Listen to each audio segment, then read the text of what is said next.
Alors, bienvenue à tous, bienvenue à ceux qui viennent d'arriver. Vous êtes sur le webinaire Surface tertiaire, tout savoir sur vos nouvelles obligations, donc qui est organisé par la CCI Lyon Métropole Saint-Étienne-Roanne et EDEL. Donc moi je suis Mélissa Lacroix, je fais partie de la CCI Lyon Métropole Saint-Étienne-Roanne et vous avez à côté de moi Joanne Gros de EDEL, si tu veux te présenter. Bonjour. Donc nous avons deux experts pour animer ce webinaire, deux experts de l'entreprise Winergia.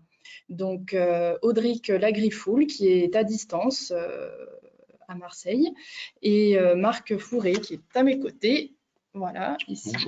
Bonjour à tous. Voilà, ils se présenteront juste après. Alors, le déroulé du webinaire.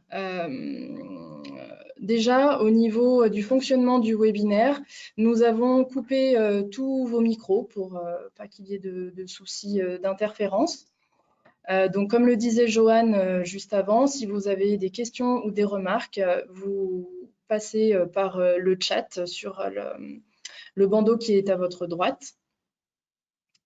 Pour tout ce qui est questions relatives au sujet du webinaire, les experts répondront à la fin, tout à la fin du webinaire. Ensuite, donc, je vais vous présenter Optime Energy, qui est donc le programme dans le cadre dans lequel ce webinaire s'effectue, les objectifs du webinaire, et puis on passera dans le dur du sujet avec l'intervention de Winergia, et on terminera donc par vos questions. Donc Optime Energy, c'est une opération qui est régionale, donc Auvergne-Rhône-Alpes, qui est donc déployée par les chambres de commerce et d'industrie et qui est financée par l'ADEME et qui propose tout un bouquet de services. Donc, vous avez les webinaires, comme celui-ci aujourd'hui, donc sur tout type de sujet relatif à l'énergie. Vous avez des visites énergie, qui sont en fait une sorte de bilan énergétique de l'entreprise et qui est donc gratuit car financé par l'ADEME et la CCI. Dans le cadre d'Optime Energy, vous avez également des ateliers, des accompagnements, des journées conseils à hauteur de 4 demi-journées et qui peuvent être financés à 60% par l'ADEME. Et un référencement de prestataires sur les thématiques énergétiques au niveau de la région. Donc, si vous avez un projet sur la thématique énergétique, nous pouvons vous fournir une liste de prestataires. Vous avez le site internet qui est ici. Bien évidemment, le support vous sera envoyé par mail à la suite du webinaire. L'objectif du webinaire, alors, c'est de décrypter le nouveau décret tertiaire. Au niveau du contenu, alors je ne vais pas rentrer dans le détail, c'est Winergia qui le fera. L'idée, c'est de savoir si votre entreprise est concernée, d'identifier vos obligations, de connaître les délais et de savoir comment s'y prendre. Alors, il faut bien savoir que le webinaire va être assez court. C'est un premier niveau de sensibilisation. Si vous souhaitez aller plus loin, voilà, posez des questions. Winergia y répondra plus tard. Et on peut potentiellement organiser une réunion d'information physique un peu plus poussée, un petit peu plus tard sur mi-2020, fin 2020, une fois que la réglementation sera vraiment fixée. Tu veux ajouter quelque chose? Très bien. Bon. Donc, je laisse la parole à Winergia.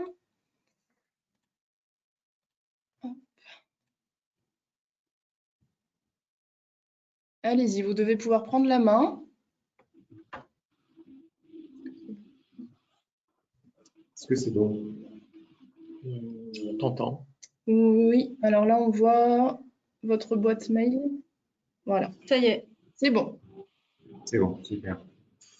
Alors, bonjour à tous. Donc, je m'appelle Audric Lagrifoul. Donc, je travaille chez Winergia. J'ai fait une première analyse du texte du décret tertiaire et j'ai aussi fait une analyse qu'on vous présentera après sur la partie arrêté tertiaire. On était plusieurs à travailler en interne sur ce sujet-là et donc vous avez aussi Marc Fourré qui est notre commercial local, donc basé à Lyon. Pour ma part, je suis basé à Marseille. Alors, l'objectif, donc, c'est de vous présenter donc, un petit peu l'état des lieux par rapport au décret qui est sorti l'été dernier et également sur le projet d'arrêté qui est en phase de consultation. Donc, déjà, première partie, donc, on va vous présenter la partie du décret avec un petit rappel sur l'historique. Donc, il faut savoir que l'objectif, hein, pour rappel, hein, le tertiaire, c'est à peu près 42% de la consommation énergétique en France, donc c'est un enjeu assez important. Donc depuis les lois Grenelle, il y avait cette ambition en fait de créer un texte qui permettrait de réduire en tout cas d'améliorer la performance énergétique du patrimoine. Et ça découle également d'une directive européenne.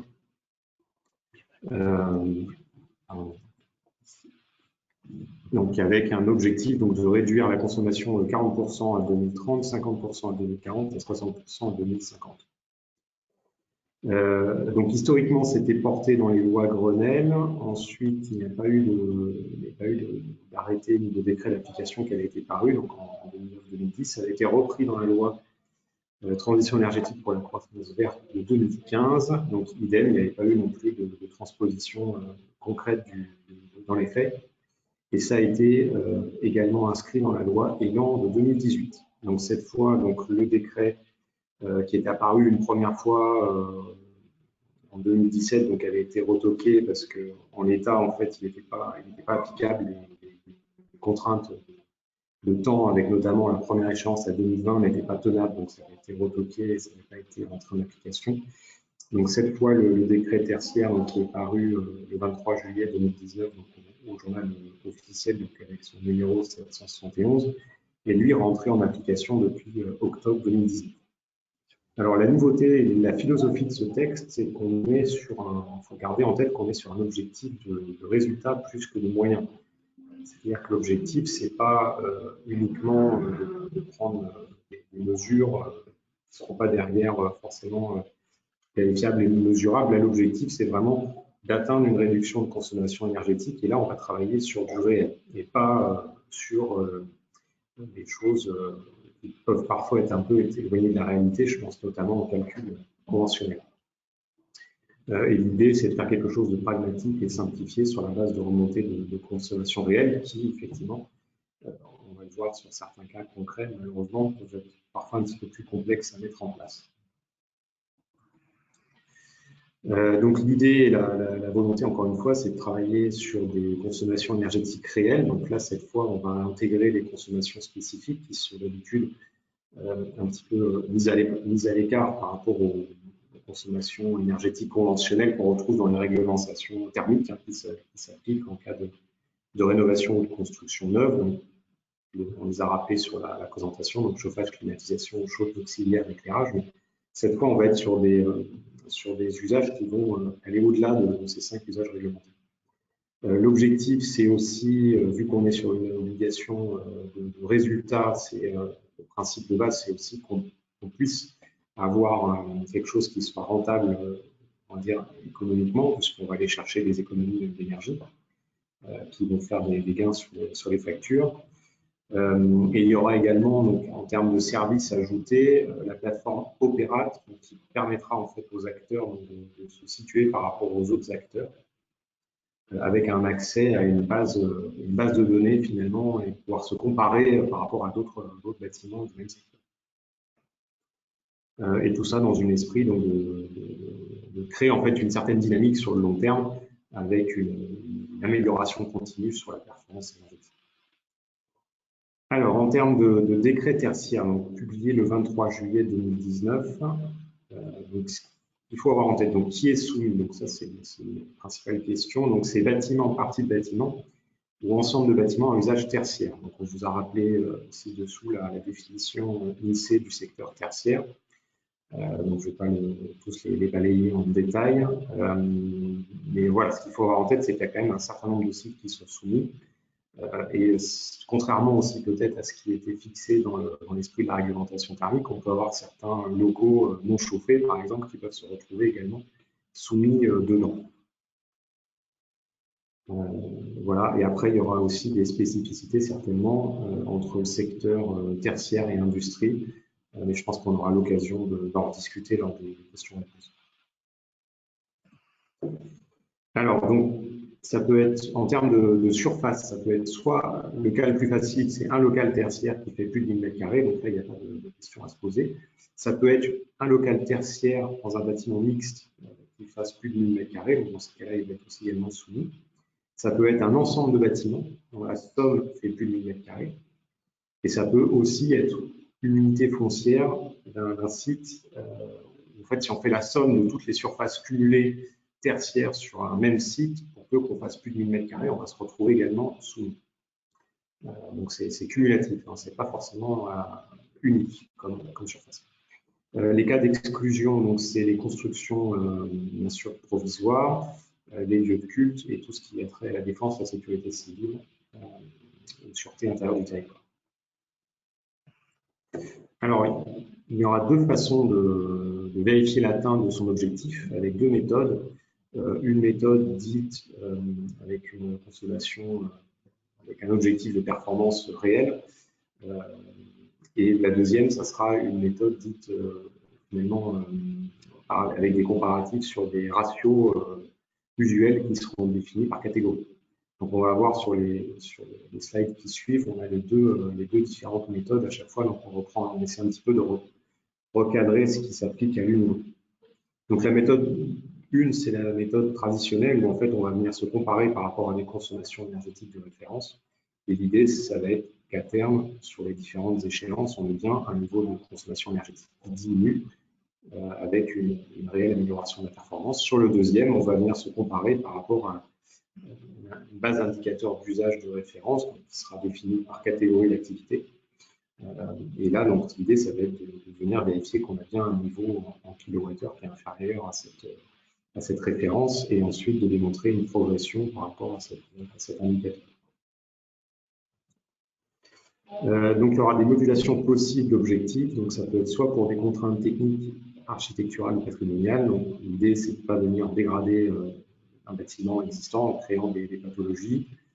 Si on est sur un site également classé avec des façades, on va venir les isoler par l'extérieur, etc. Donc, tout ça, ça peut très bien, ça pourra très bien s'argumenter. Ça sera compilé en fait dans l'étude technique et énergétique qui sera à remettre. Ça peut être également la variation du volume d'activité, donc si une entreprise a une baisse ou une hausse d'activité, donc ça peut être également une modulation qui permettra de venir justifier une augmentation de consommation énergétique, par exemple. Et également, si on a des coûts disproportionnés, donc on verra tout à l'heure, dans le projet d'arrêté, il y a des temps de retour bruts par catégorie d'action qui sont donnés. Donc en fonction de ces limites à ne pas dépasser, on aura des cas d'exclusion possibles. En tout cas, on pourra moduler l'objectif. Dans tous les cas, donc, il faudra un dossier technique qui reprenne l'ensemble de ces éléments justificatifs, le calcul de la situation énergétique de référence et en fonction de s'il y a une modulation ou pas, donc on viendra ajouter des éléments qui permettent de venir justifier la révision de l'objectif. Alors, le non-respect de l'objectif, les amendes ne sont pas des niveaux exorbitants. Le principe retenu, c'est plutôt celui du name and shame, où l'idée, ça va être plutôt de publier finalement sur une liste qui sera publique et les mauvais élèves, entre guillemets, ceux qui n'auront pas, soit pas communiqué leur programme d'action, soit pas justifié pourquoi il n'y avait pas eu d'atteinte de l'objectif.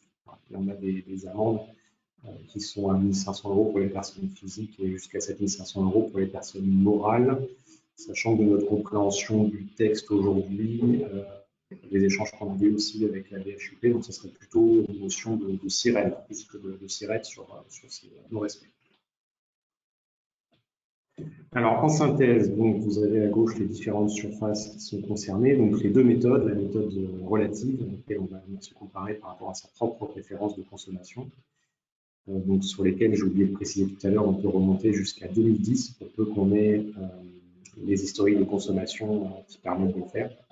Et la méthode 2, la méthode absolue, sur laquelle on va venir se fixer par rapport à un indicateur de référence qui sera défini par catégorie finalement d'usage.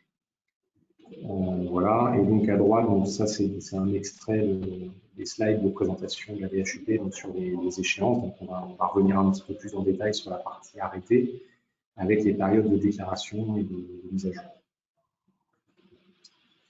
Alors, sur le projet d'arrêté, c'est un projet d'arrêté qui était en consultation jusqu'au 25 janvier, donc qui permet en fait de répondre à toutes les questions de mise en place concrète finalement à l'application de l'arrêté, la question méthodologique, les méthodes de calcul avec les objectifs de réduction, le contenu de l'étude énergétique et du dossier technique également.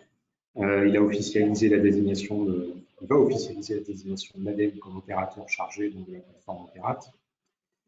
Et donc ensuite, ce premier arrêté sera complété par deux autres arrêtés modificatifs au courant de l'année. Donc le premier qui nécessite un petit peu plus de temps de travail, qui donnera les valeurs de niveau de consommation, valeur absolue par catégorie de bâtiment. Et le deuxième qui sera pour les objectifs de consommation pour les bâtiments d'outre-mer. Donc là, vous avez la liste finalement des articles qui composent ce projet d'arrêté. Donc on voit qu'on va retrouver tout ce qui va être relatif au niveau de consommation relatif, la modulation des objectifs, la contenu du dossier, qui peut réaliser également une étude énergétique et on va dire d'une façon générale le dossier technique, les contenus de modulation des objectifs pour raisons techniques, le volume d'activité, on en a parlé tout à l'heure, les temps de retour brut sur investissement, etc., etc. Donc, de toute façon, nous, ce qu'on a préparé dans les slides qui suivent, c'est un petit peu de balayer ce projet d'arrêté avec des questions-réponses. Alors, première question, donc pour quand est attendu l'arrêté tertiaire? Donc, il faut savoir effectivement que déjà la directive européenne devait être transposée au plus tard avant le 10 mars 2020. Donc aujourd'hui, le calendrier qui est proposé par le ministère est en phase avec cette date, puisque l'arrêté est attendu pour le premier trimestre 2020. Donc, concernant la méthode relative, donc la méthode sur laquelle on remonte ces données de consommation et on vient se comparer par rapport à ces données de consommation. Donc, quelles sont les sources de consommation à saisir sur la plateforme Opérate? On pourra remonter à la fois des données de facture énergétique, ça peut être également des relevés de sous-compteurs et ça peut être aussi des charges refacturées par votre bailleur, le cas échéant, qui figureront dans les relevés de charges. Alors, que se passe-t-il si on est dans le cas d'un immeuble qui est partiellement occupé? Eh bien, on peut utiliser un ratio au mètre carré pour recréer finalement des consommations prorata des surfaces qui étaient occupées. Donc, ça, c'est tout à fait possible. Que se passe-t-il si on n'a pas encore de sous-compteur installé à aujourd'hui sur une partie du bâtiment? Eh bien, malheureusement, il ne sera pas possible de justifier du coup une économie sur ces parties de bâtiment qui ne sont pas équipées de compteurs. En fait, ce qui va faire foi, ça sera les données de consommation que l'on pourra remonter, sur lesquelles on aura un historique. Voilà, donc ça veut dire qu'en fait, si vous n'avez pas de compteur aujourd'hui, vous ne pouvez pas valoriser d'éventuelles économies sur des zones qui seraient concernées. Donc, dois-je prévoir de faire vérifier les sous-compteurs? Donc ça, on va un petit peu plus loin sur cette question. Donc, en tout cas, ce n'est pas précisé dans l'arrêté si les compteurs doivent faire l'objet d'une vérification. Donc, nous, Énergia, on recommande quand même l'installation de compteurs LED, donc qui permettent généralement les refacturations qui sont évaluées. Alors, comment est calculé l'indicateur CREF? Donc, on est toujours sur la méthode 1, la méthode relative, donc celle à laquelle on a l'historique de consommation accessible. Donc, CREF, c'est un indicateur qui est exprimé en kilowattheures d'énergie finale en mètres carrés par an et qui correspond à l'année de référence. Donc, par défaut, Opérate va prendre les 12 premiers mois que vous allez saisir sur la plateforme. Par exemple, vous avez des données de consommation qui remontent jusqu'à 2012. il va par défaut vous proposer 2012. Maintenant, vous pouvez très bien forcer une autre année ou ne pas saisir tout simplement les années avant celle qui vous intéresse. L'Opéra aussi, la plateforme va moduler le calcul en fonction de la rigueur climatique. Donc ça, c'est des données qui seront dures dans la plateforme, donc ça va se faire automatiquement. Donc si vous avez des données de consommation qui remontent jusqu'à 2012, par exemple, mais avec une période assez froide, eh bien, ça va être pris en compte dans le calcul de la performance. Il y aura également un indicateur d'activité qui sera défini avec des indicateurs d'intensité d'usage qui permettront de venir moduler en fait la performance. Ça, c'est pareil, ça va être spécifique à chaque activité. Ce n'est pas forcément que des indicateurs économiques, ça peut être aussi des choses un petit peu plus particulières. Je sais que la dernière fois que j'en ai échangé avec les personnes qui travaillent sur le sujet, ils parlaient ça peut être de niveau de charge, par exemple, sur des choses un petit peu plus spécifiques. Donc, c'est l'indicateur de performance sur lequel il va falloir venir se comparer pour atteindre les objectifs de performance. C'est tout simplement une multiplication de CRF par les 40%, jusqu'à 60% pour la modulation. Donc ça, c'est les deux termes qui sont utilisés dans l'arrêté aujourd'hui pour la méthode 1, la méthode dite relative. Donc la méthode absolue, donc là on passe sur la méthode sur laquelle on a des niveaux de consommation auxquels on va venir se comparer. Donc il y a deux composantes en fait qui vont venir la composer. Donc c'est l'addition en fait de CVC et use. Donc CVC, c'est tout ce qui va être usage lié au confort thermique, et use, c'est tout ce qui va être autre usage en fait, type chaud sanitaire, éclairage, etc. Donc ces ces composantes vont dépendre finalement de l'activité du site et elles seront pareil définies dans le deuxième arrêté modificatif, puisqu'il y a actuellement des groupes de travail qui planchent sur le sujet en fonction des différentes activités. Voilà. Donc c'est abs, donc de la valeur absolue, donc c'est la somme en fait finalement, hein, pareil, il est exprimé en kilowattheure par mètre carré, c'est la somme de CVC et use. Alors, quid en cas d'activité tertiaire différente sur un même site, eh bien, on pourra moduler pareil l'objectif en fonction des surfaces de chaque catégorie. Donc, ce sera au moment de renseigner la plateforme qu'il faudra déclarer les niveaux de consommation et les surfaces de chaque entité fonctionnelle. Alors, quel délai pour déclarer une modulation d'objectif? C'est le schéma que je vous ai affiché tout à l'heure sur la partie décret. On voit qu'on a des périodes de déclaration et des périodes de mise à jour. Donc, la période de déclaration, c'est les périodes pendant lesquelles on va pouvoir faire son dossier en fait, technique et énergétique sur lequel on va venir calculer le niveau de consommation qu'il est possible d'atteindre. Modulo, tout ce qui va être contraintes techniques, architecturales, rentabilité économique, etc. On va voir juste après. Donc, ça va avoir une période en fait pour faire ces déclarations. Et après, en phase de mise à jour, il n'est plus possible de réaliser cet objectif, sauf tout ce qui a trait au volume d'activité. Donc ça, on peut le mettre à jour tous les ans. Au fil de l'eau, ça sera prévu de cette façon-là. Alors, les modulations liées au climat, j'en parlais tout à l'heure. Donc, la formule de calcul, donc là, on ne vous l'a pas remise, mais elle est en annexe de l'arrêté, donc qui est disponible en accès public sur le site du ministère. Donc, on a une formule qui définit en fait un calcul par rapport à ceux qui connaissent avec DJU, chauffage et refroidissement. Donc là, dans l'arrêté, on parle de DJH pour degrés jour hiver et DJE pour degrés jour été. Donc, pour ceux qui ne connaissent pas, c'est tout simplement un indicateur. Il faut imaginer une petite roue qui tourne dès qu'il fait plus ou moins froid pour le chauffage et dès qu'il fait plus ou moins chaud pour le refroidissement, donc en période hivernale ou de climatisation. Et plus le chiffre est élevé, en fait, plus finalement, ça veut dire qu'on a eu une rigueur climatique importante. Donc ça, c'est calculé, ces données seront publiques, mises à disposition par Météo France et liées avec la plateforme Opéra, donc ça se fera de façon automatique. Sur Opéra, il sera possible également de changer la source des données. Donc, par contre, il faudra rester dans le même département. et il faudra préciser le niveau d'altitude. Voilà, sur certaines régions, ça peut avoir un impact, hein, si on est plus ou moins près de la mer, voilà, ça peut jouer des fois sur le choix de la station météo. Alors, comment justifier d'une modulation pour raisons techniques, architecturales ou patrimoniales? Donc, ça devra faire partie intégrante de l'étude technique et il faudra que ça s'appuie sur un dire d'expert. Donc, c'est-à-dire qu'il faudra faire appel à un professionnel compétent, donc un architecte pour tout ce qui va être modification d'aspect de façade, d'avis, sur tout ce qui va être modification sur je pensais notamment au BE qualifié pour tout ce qui est solidité de l'ouvrage, par exemple, pour les risques pathologiques. Il faudra intégrer tout ça dans l'étude technique et énergétique. Donc, pour justifier du volume des activités, donc on en a parlé tout à l'heure, donc c'est une simple déclaration. En fait, il n'y aura pas de données à remonter sur la plateforme Verrat à ce sujet-là, hormis le chiffre en lui-même qui est déclaré, mais par contre, il faut l'assujetti devra tenir à disposition de l'État les documents en cas de contrôle. Alors, question-réponse maintenant concernant la modulation pour le coût manifeste des actions par rapport aux économies attendues.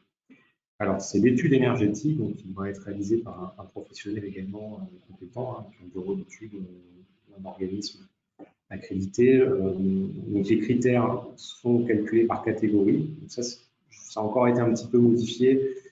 Il y a des chances que dans la version finale du texte, ça a encore bougé un petit peu, c'est pas figé, mais en tout cas, ce qui était prévu dans l'esprit, c'était qu'on avait des temps de retour bruts maximum à pas dépasser pour des actions qui portaient 30 ans pour les actions qui portaient sur l'enveloppe, 15 ans pour tout ce qui est équipement et 6 ans pour tout ce qui est optimisation, réglage et régulation. Et ces temps de retour bruts tiennent compte des aides financières possibles, donc les certificats d'économie d'énergie et les éventuelles aides aussi de l'ADEME. Donc c'est un petit peu l'esprit du texte. Alors, quels sont les coûts à prendre en compte dans le calcul? Donc aujourd'hui, ce n'est pas précisé. Donc, c'est d'éventuels coûts induits, par exemple. Donc ça, à voir. On n'a pas vu mention dans l'arrêté, mais il faudra certainement que ça fasse l'objet de précision. D'une façon générale, oui, j'ai oublié de dire qu'il y a un guide d'application qui est en cours de rédaction, qui fait l'objet d'un groupe de travail spécifique, qui paraîtra également normalement en même temps que l'arrêté, qui permettra de mieux comprendre et d'aller encore un petit peu plus dans le détail de ce qui vous est présenté aujourd'hui. Donc l'idée après, c'est de faire des bouquets d'actions et de limiter son bouquet au temps de retour brut par catégorie qui est indiqué. Donc ça permettra de justifier, par exemple, que ce n'est pas possible d'atteindre moins 40% en restant dans ces temps de retour brut, ce serait peut-être plutôt 35% ou 30% pour rester dans ces maximums, on va dire, de temps de retour. Alors, est-il imposé de faire des travaux sur des usages spécifiques, comme le process? Non. Aujourd'hui, l'esprit du texte, c'est surtout pas de venir faire de l'ingérence dans les activités propres des différentes assujettis. Donc ça, il n'y aura pas d'obligation sur le temps de retour de travaux sur ces secteurs, enfin ces usages spécifiques.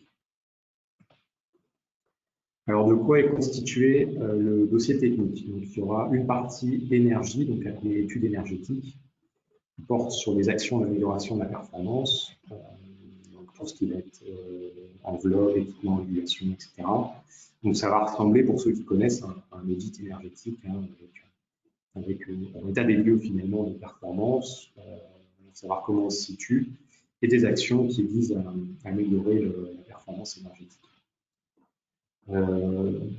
En cas de modulation pour la partie technique, donc il faudra également justifier les contraintes techniques qui ne permettent pas de réaliser les différentes actions et l'avis circonstancié pour tout ce qui va être contraint architectural et patrimonial.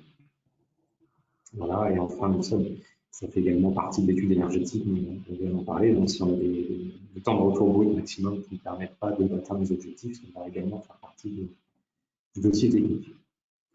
Alors, est-ce que la note technique est requise en cas de modulation d'objectifs pour variation de volume d'activité exercée? Non. Elle est requise uniquement dans les deux autres cas, donc contrainte technique et coût disproportionné. Enfin, ça veut dire que du coup, en fonction de la justification que vous allez apporter, votre dossier va être plus ou moins important. Alors, qui porte la responsabilité de sa réalisation? Donc aujourd'hui, ce n'est pas clairement défini.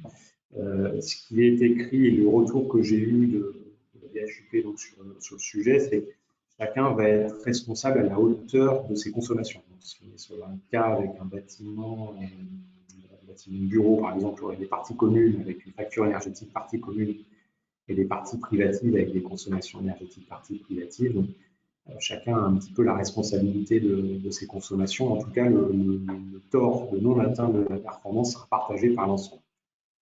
Donc, c'est un petit peu la philosophie du texte. Alors, le dossier devra-t-il être remonté sur Opérat? Non, c'est pareil, il doit être tenu à disposition. Il suffira donc juste de remonter un fichier de données texte tabulé, donc un fichier CSV, sur le portail Opérat. Donc, que doit contenir le rapport? Donc, il devra contenir, j'en parlais tout à l'heure, l'identification des équipements et procédés avec leur niveau de puissance, le rendement, diagnostic de la situation de référence, la traduction technique des potentiels d'amélioration, l'évaluation des gains. Enfin, on retrouve beaucoup de choses, hein, encore une fois, pour ceux qui connaissent, qui ont déjà fait faire un audit énergétique, on retrouve beaucoup de similitudes entre le contenu d'un audit ou un diagnostic énergétique. Avec ce terme-là. Voilà. C'est vrai que ça fait beaucoup de termes différents, mais pour désigner quelque chose qui est, in fine, très similaire.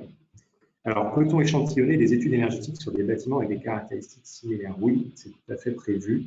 Donc, il faudra en justifier la pertinence. Mais si vous avez un patrimoine qui se ressemble, ce sera tout à fait possible d'échantillonner, vraisemblablement sur le même principe que ce qui avait été fait sur l'audit énergétique obligatoire, c'est-à-dire le racine carré du nombre de bâtiments.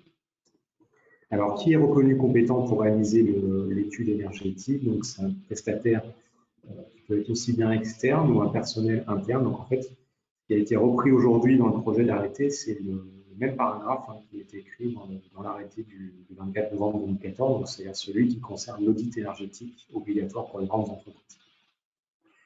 Voilà, donc ça peut être donc dans ce texte-là, donc c'était effectivement indiqué qu'il faut que ce soit des sociétés donc, qui soient accréditées pour le faire.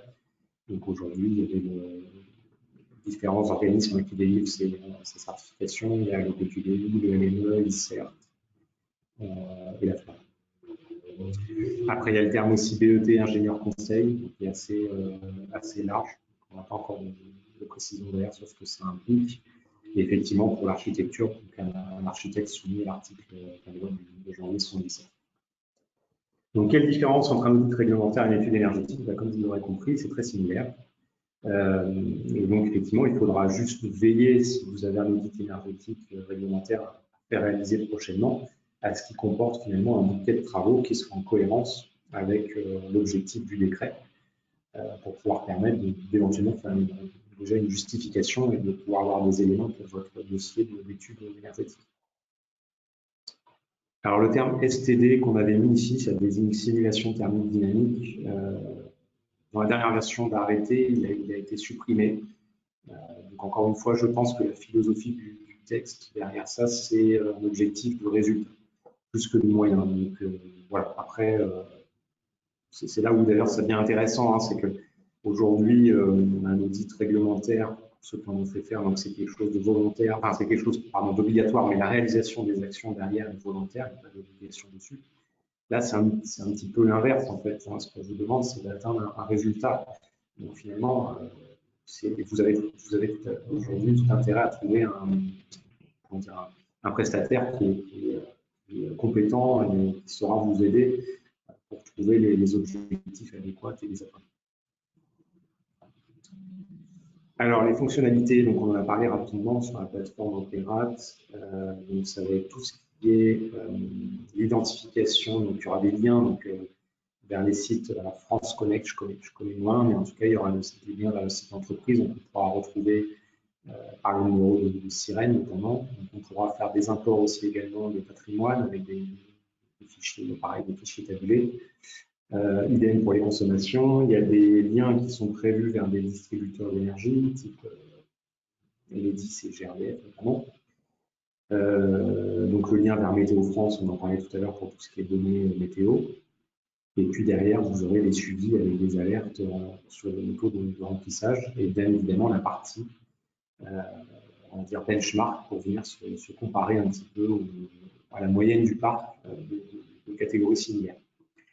Et enfin, vous aurez la possibilité de générer une attestation annuelle qui permettra d'avoir une note éco-énergie classée. Voilà, et enfin un accès grand public qui permettra d'avoir un accès à toutes ces statistiques de façon anonyme. Alors, modalité de respect de l'objectif à l'échelle du patrimoine. Donc, pour ceux qui ont un patrimoine plus ou moins conséquent, il est possible de moduler en fait l'atteinte de son objectif. C'est-à-dire que si demain vous avez prévu de rénover un bâtiment complètement et vous allez faire, je sais pas, moins 50% par exemple d'économie d'énergie, là en 2020, il sera possible pour les 10% excédentaires de les réaffecter à un autre bâtiment sur lequel c'est plus difficile d'atteindre les moins 40. Voilà, donc ça, c'est tout à fait possible, c'est dans la philosophie du texte. Voilà. Par contre, ça n'exempte pas de générer l'attestation annuelle dont je vous parlais sur la slide précédente, c'est-à-dire que du coup, vous allez avoir potentiellement un bâtiment avec une attestation où on verra que ce site-là, il a moins performé. Voilà, et enfin, est-ce que c'est possible de mixer les méthodes 1, donc relatives, et 2, absolues, à l'échelle d'un patrimoine? Oui, c'est tout à fait possible aussi, c'est prévu sur le terrain. Voilà, donc, est-ce que les actions portant sur les énergies renouvelables, donc ça c'est effectivement un point aussi important à avoir en tête, peuvent être prises en compte dans l'atteinte de l'objectif?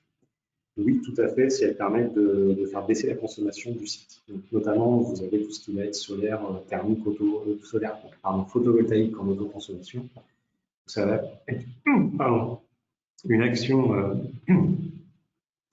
qui va permettre de faire baisser la consommation du site. Voilà, donc comment optimiser le choix entre la méthode 1 relative et 2 absolue? Mais en fait, la méthode 2 absolue étant assez facile d'un point de vue informatique, en fait, Opera vous la donnera de lui-même, en fait. À partir du moment où vous aurez rentré la catégorie d'activité du site, il va vous calculer automatiquement le niveau de consommation en valeur absolue. Donc, du coup, ça sera assez facile en tout cas, ce sera possible de faire le choix entre les deux pour optimiser selon les sites ce qui est le plus intéressant.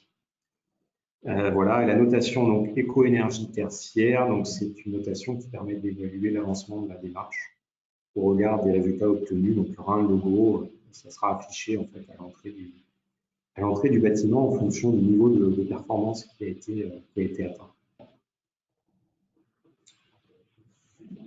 Voilà, donc après,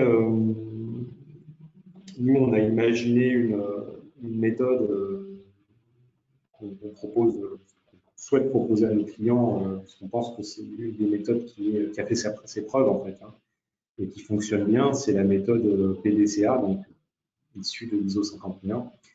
Le principe, c'est finalement de faire un état des lieux, de se fixer un objectif donc, atteignable en fonction du potentiel d'économie, réaliser les actions et surtout le check qui est souvent oublié et qui est très important dans une démarche d'amélioration continue, c'est vérifier les résultats obtenus, justifier les écarts et finalement réviser l'atteinte de l'objectif pour la prochaine étape. Donc ça, c'est une boucle d'amélioration continue, hein, pour ceux qui connaissent la roue PDCA, donc qui est appliquée en 51, mais qui marche très bien sur d'autres sujets aussi.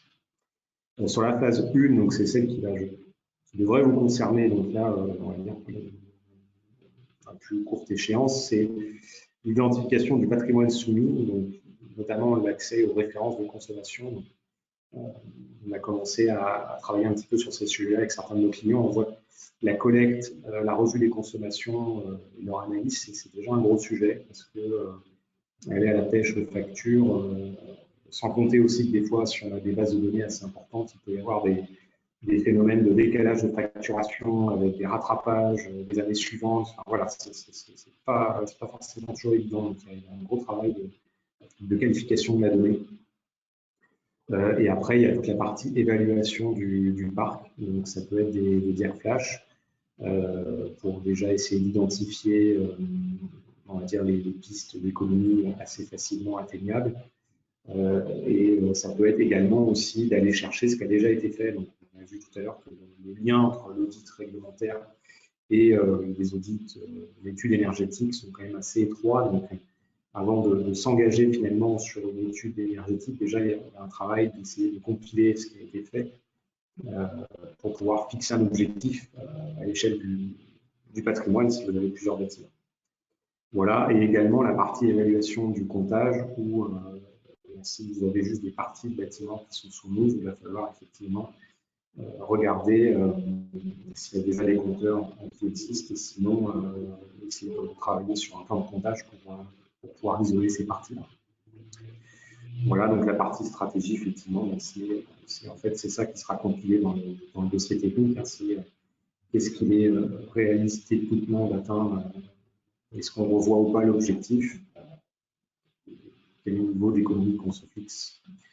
Voilà, en termes d'action, donc c'est, on l'a vu tout à l'heure, hein, pour nous, par retour d'expérience chez Winergia, on voit que sur des actions de réglage et de sensibilisation, on peut aller chercher en moyenne entre 10 et 15%, et des fois on est monté jusqu'à 20 à 25% d'économie sur des sites qui partaient de loin en termes de réglage.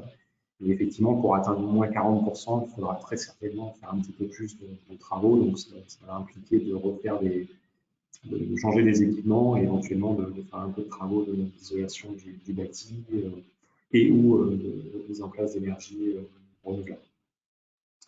Voilà, et également dans le check, donc ça sera important, c'est si vous travaillez sur le volet sensibilisation, donc de bien penser à communiquer sur les résultats obtenus et justification des écarts. Voilà, oui, c'était la dernière slide, c'est les avantages de se faire accompagner. Donc, effectivement, c'est vrai que nous, on propose aujourd'hui à nos clients, donc ça va être déjà toute la partie analyse de consommation, de fiabilisation de la base de données, et surtout ce regard, on va dire, ce regard d'expert pour pouvoir dire, en fonction de tel ou tel bâtiment, ce qu'on peut faire comme économie. Est-ce qu'on peut faire moins 40%, il va falloir prévoir plus ou moins de travaux d'isolation. Voilà, et il y a aussi un vrai travail sur la partie, si on est sur locataire, propriétaire. Nous, on l'avait déjà fait notamment dans le cadre d'animation d'annexes environnementales. Donc, l'idée, ça va être de venir un petit peu aider, quand tout le monde est autour de la table, sur comment bâtir un plan d'action, qui fait quoi en termes d'action, qu'est-ce que du ressort du propriétaire, du locataire, et d'essayer un petit peu d'animer la démarche entre les deux acteurs, et éventuellement arbitrer s'il y a besoin.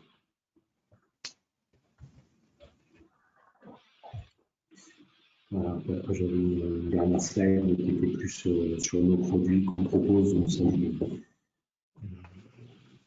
je vous laisserai regarder. De toute façon, si les supports vous sont partagés. Je pense qu'on va laisser la place sur le quart d'heure qui reste aux questions-réponses. Oui, allez-y. Merci de votre présentation. Merci Audric. Donc, Marc Fourré de Winergia, je suis basé à l'agence de Lyon. Je reprends la parole tout simplement pour vous dire que je serai votre interlocuteur pour répondre aux questions que vous nous avez envoyées par écrit. Hein, si on n'arrive pas à répondre, si Audric n'arrive pas à répondre verbalement, aujourd'hui, vu le temps qui nous est imparti. Hein. Autre chose, je voulais attirer votre attention sur le fait que vous avez tous compris qu'il y a des zones encore d'ombre, hein, qui sont sujets à travail. Et avec la DHUP, il y a 14 groupes de travail, hein, qui planchent sur les bureaux, services publics, la culture, salles de spectacle, les services de transport, l'hôtellerie, la justice, la santé, le sport, la logistique, les commerces, de gros, entre autres, les concessions de véhicules, blanchisserie, imprimerie, et puis deux groupes de travail sur des sujets transversaux, et puis des dossiers très techniques. Voilà. Donc, ce webinaire a le mérite d'exister, de vous sensibiliser à vos futures obligations. Voilà, donc on va lire vos questions et Audric, je te relaisse la parole pour quelques points. Si on a combien de questions actuellement? On a quatre questions. D'accord. Eh ben, on va commencer à. Alors, on a une question d'Agnès dans la Drôme. La notation éco-énergie sera-t-elle obligatoirement affichée et sera-t-elle obligatoirement disponible? Oui, de mémoire, c'est écrit effectivement dans l'arrêté aujourd'hui que ça devrait être affiché à l'entrée du bâtiment. Ouais. Merci. On a une seconde question. Que pouvez-vous dire des fonctions support qui occupent des surfaces de bureaux mais qui sont rattachées à un établissement industriel, comme on va en trouver finalement dans toutes les entreprises industrielles? Alors, c'est une bonne question parce que nous, on se la pose aussi en ce moment et le retour qu'on a effectivement de la DHUP, c'est que ces surfaces sont, du moment où elles sont assimilables du tertiaire, elles sont également concernées. Donc, ça veut dire que si on a une partie assimilable à la logistique, sur du stockage de produits, ça veut dire que c'est un bilan, même si c'est des zones potentiellement non chauffées.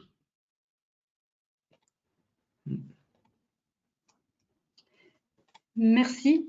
Après, pour compléter, je pense qu'il y aura certainement il y aura une frontière à affiner entre, parce qu'on voit bien que la partie industrie n'est pas assujettie, donc il y aura certainement une frontière qui va être affinée entre les zones industrielles sur les sites industriels et les zones réellement tertiaires. Je pense que déjà de fait, on peut éliminer tout ce qui est stockage des conditions de température en raison de spécificité du process. Comme c'est le cas dans la réglementation thermique, par exemple. Maintenant, je ne sais pas aujourd'hui répondre plus en détail que ça, et le retour que j'ai eu de la DHUP sur ce sujet-là, c'est que ces surfaces-là sont aujourd'hui soumises. D'accord, donc c'est un sujet à surveiller de près pour toutes les entreprises industrielles qui seront donc potentiellement soumises selon les surfaces qu'il faut comptabiliser ou pas. On a une autre question qui va rejoindre un petit peu. Serait-il possible de préciser ce qui est considéré comme un bâtiment mixte?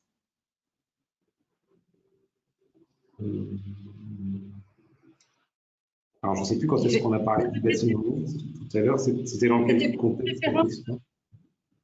Une de vos premières diapos où on voit les différents types d'établissements qui peuvent être soumis avec des petits visuels.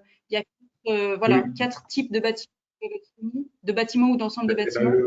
L'exemple qui revient souvent, ça peut être je fais un bâtiment, par exemple, avec des commerces en rez-de-chaussée, des logements dans les étages. Donc là, on est typiquement dedans si on ne fait plus de carrés de surface tertiaire. Et ça rejoint aussi le sujet dont on parlait juste avant. Si on a un site industriel avec 1000 m² de surface tertiaire, donc cette surface-là va être soumise et pas la partie liée au process. Donc il y a plusieurs aujourd'hui cas possibles sur ces bâtiments mixtes. Merci. Et puis la dernière question porte sur un sujet que vous avez déjà abordé, mais qui n'a pas fini, je pense, de faire débat. C'est comment se répartissent les responsabilités entre locataires et propriétaires. Donc, voilà, on a bien compris que les deux... Le retour que j'ai eu, la date de vendredi de la DHUP, donc montre qu'effectivement, l'esprit, c'est que même si c'est refacturé dans les charges, par exemple, s'il y a des consommations liées aux parties communes sur des groupes de production de chaud, de froid pour le confort, mais que c'est refacturé dans les charges, ce qui est quand même dit dans l'esprit de l'arrêté, c'est que le propriétaire aura sa part de responsabilité. Voilà. Donc ça veut dire qu'il devra être impliqué à un moment donné. Et le mieux, nous on pense que le support pour le faire, ça va être l'annexe verte, l'annexe environnementale, où justement l'idée ça va être un petit peu de se répartir la responsabilité et de se fixer une feuille de route. Voilà. Aujourd'hui, je sais que les locataires, leur difficulté, ça va être de démontrer l'atteinte de ces 40% si, mettons, le propriétaire est un peu réticent à faire les travaux. Inversement, nous, on travaille avec plutôt des propriétaires qui ont envie de faire des choses, mais qui ont beaucoup de mal à récupérer des données de facture énergétique. Donc pour ça, il faut savoir qu'il existe aussi des solutions, notamment il y a un formulaire de demande de données ELEDIS à l'échelle d'un immeuble qui est possible d'activer. Voilà. Merci. On a pas mal de nouvelles questions qui sont arrivées. Une question de Marie. Qui finance l'étude? Alors j'imagine si entre propriétaire et locataire, c'est ça l'esprit de la question. Alors aujourd'hui, comme c'est une obligation, il n'y aura pas de financement, ça c'est sûr, que ce soit CE2, l'ADEME ou autre. À partir du moment où c'est obligatoire, il n'y a pas de financement. Et après, effectivement, je pense que c'est encore une fois, si on est dans le cas d'un site avec plusieurs locataires et un propriétaire, le mieux est quand même de porter ce sujet de façon globale, plutôt que chacun fasse l'étude énergétique de son côté, ne serait-ce que pour des raisons aussi financières. Donc ça, je pense qu'il faut que ce soit porté par l'ensemble des copropriétaires ou du bailleur également, selon le cas dans lequel on se situe. Après, peut-être si vous avez un peu plus de précision, je peux essayer d'être un petit peu moins évasif sur la réponse, mais j'ai toujours du mal à me resituer dans quel contexte on est sur des industriels ou des bâtiments publics ou autres. Ben, voilà, peut-être ça va arriver. On a une question de Rémi. Quid des bâtiments neufs ou des bâtiments très récents, par exemple, qui ont moins d'1 an et qui ont été conçus d'ores et déjà très performants? Alors, c'est une bonne question. L'arrêté tel qu'il est rédigé, j'étais dans le décret, j'ai un doute, je ne sais plus. En gros, tout ce qui est construit là, après la date de publication du décret, sera pas soumis. Pardon. Donc, ça veut dire que les bâtiments qui ont été construits il y a 1 an sont soumis. Par contre, ceux qui auront été réceptionnés en décembre là, 2019 ne seraient pas soumis.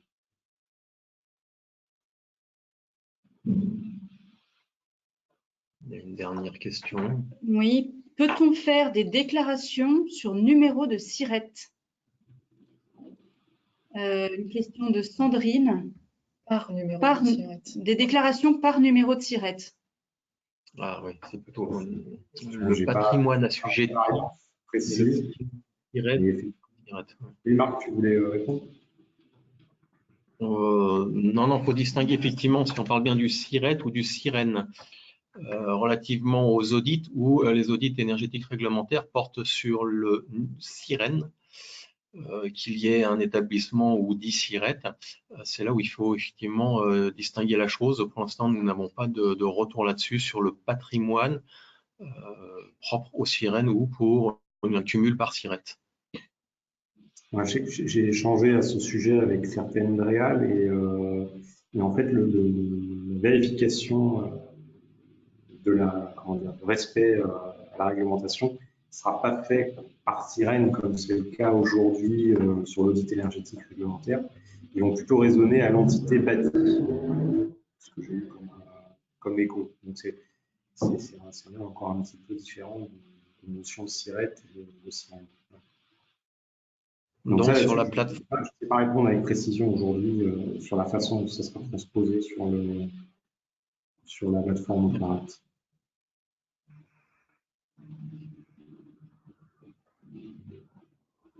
Ok. Une question. Oui, donc on a une autre question.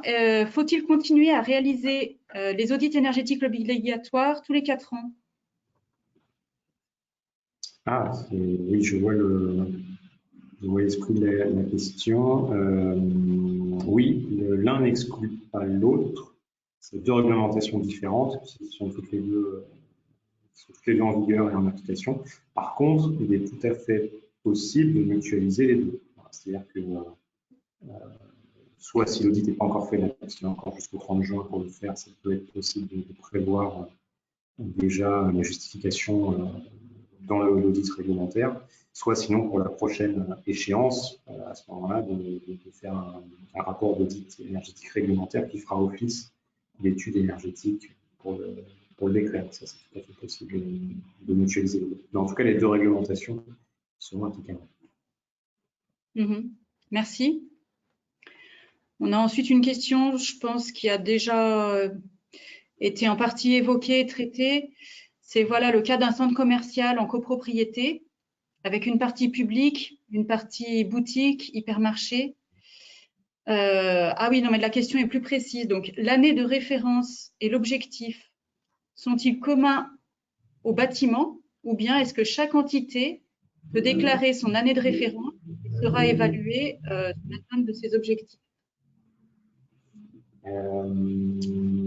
Pour moi, tant qu'on a les données de consommation pour la partie de bâtiment concernée, on peut séparer les deux en fait. Là, c'est vraiment l'historique de consommation qui va le déterminer. C'est-à-dire si on est capable d'isoler une partie de bâtiment avec un historique de conso ou même en valeur absolue, en fait, hein, on est capable d'isoler une partie de bâtiment. Pour moi, c'est tout à fait possible. OK. Autre question?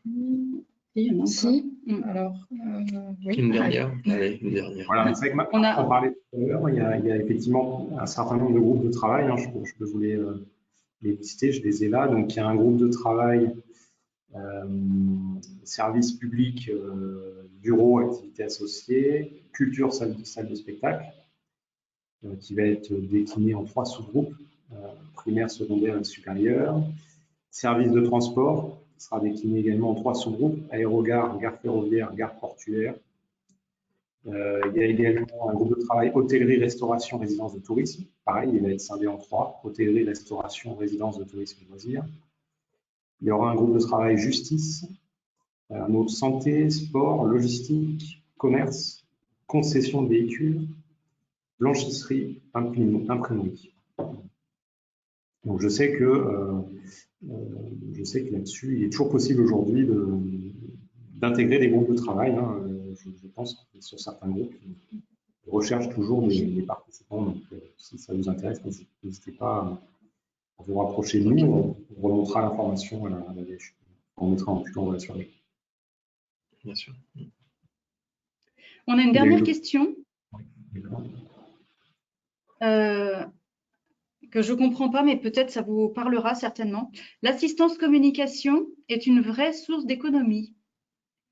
Est-ce que l'arrêté présente ce type d'assistance?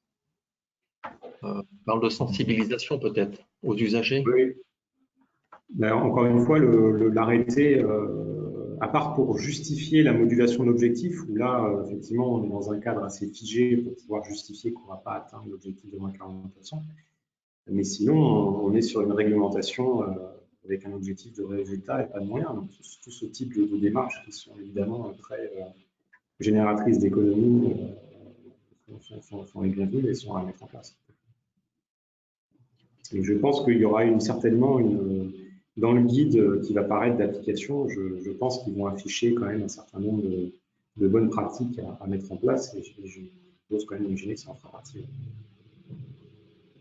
Donc, effectivement, vous avez notamment pour ceux qui ne connaissent pas le concours organisé par l'IFPEB, donc l'Institut français de la performance énergétique du bâtiment, donc le CUBE 2020, où le principe est de faire une compétition finalement entre bâtiments pour celui qui fera le plus d'économies d'énergie en travaillant sur le volet sensibilisation. Et aujourd'hui, on a des résultats, je crois que ça doit être à peu près ce qu'on a annoncé tout à l'heure, entre 10-15% en moyenne d'économie en travaillant sur ces leviers-là.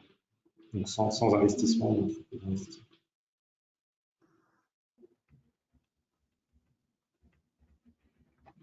Merci Audrey.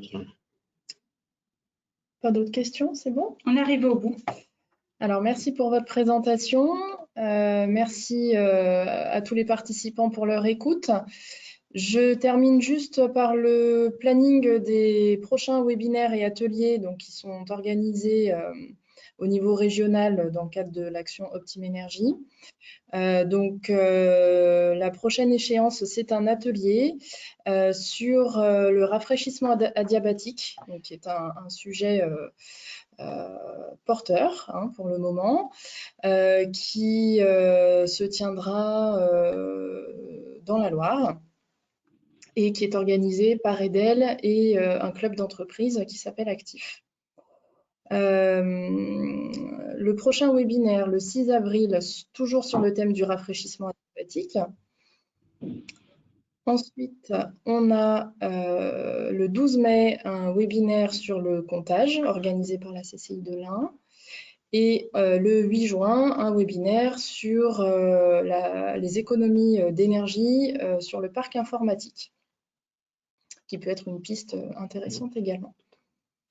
Les sujets qui sont à l'étude, qui devraient être planifiés sur la fin de l'année, C'est donc la fin des tarifs réglementés de vente de l'électricité pour les consommateurs qui ont un abonnement inférieur à 36 kVA, les énergies vertes et les bâtiments performants.